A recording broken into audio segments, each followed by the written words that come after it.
Cet album a pour titre Le géant de Zeralda, auteur et illustrateur Tommy Ungerer. Il était une fois un ogre, un vrai géant qui vivait tout seul.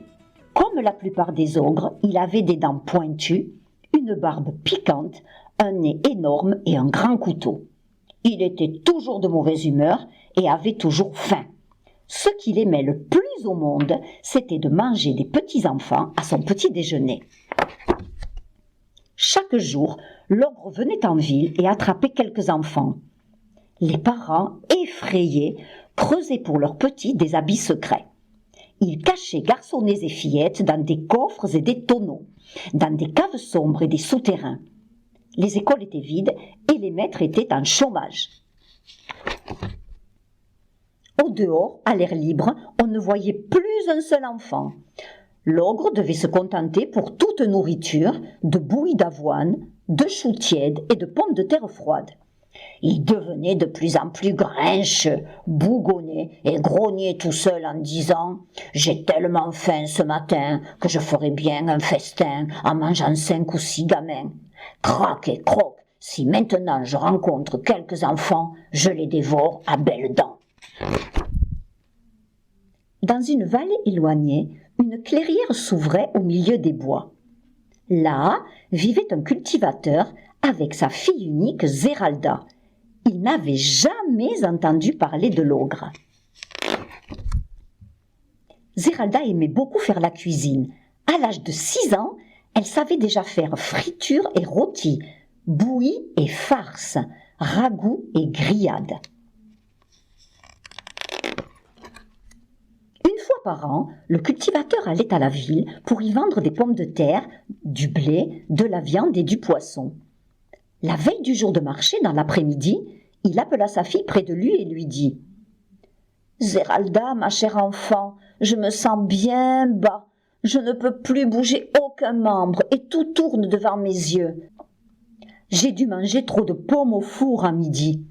Jamais je ne pourrai aller demain au marché. Il faudra que tu y ailles toute seule à ma place. » Le lendemain, au petit jour, Zeralda attela le mulet, chargea la charrette et se mit en route avec la bénédiction de son père. Ce matin-là, l'ogre rôdait dans la région plus affamé que jamais. Un souffle de la brise matinale lui apporta l'odeur de la petite Zeralda. Caché derrière quelques rochers bordant le chemin, l'ogre attendait la fillette, prête à se jeter sur elle. « Ah, voilà enfin un petit déjeuner !» marmonnait-il. Mais quand elle approcha, le monstre affamé se précipita avec tant de hâte qu'il fit un faux pas et vint s'étaler au milieu du chemin. Il était étendu là, sans connaissance, une cheville foulée et le nez en sang. « Oh, pauvre homme !» s'écria Zeralda. Elle courut chercher un seau d'eau à un ruisseau voisin et lava le visage du géant blessé. « Grrr, petite fille, oh ma tête, grrr, j'ai tellement faim !» disait l'ogre en gémissant. Cric, crac et croque-tout, avec du sel et du poivre, en friture ou en ragoût, les ogres trouvent les enfants bien à leur goût. « Ce pauvre homme meurt de faim !» pensa Zeralda, et sans perdre un instant, elle prit quelques pots dans la charrette, rassembla quelques branches de bois mort, fit du feu et commença à cuisiner.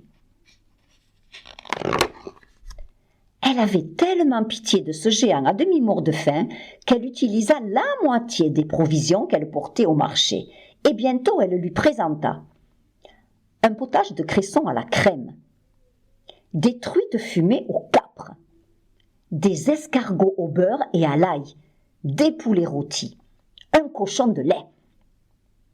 L'ogre avait retrouvé ses esprits et était de plus en plus intéressé par Zeralda. Le goût de tous ces plats était pour lui quelque chose de tout nouveau.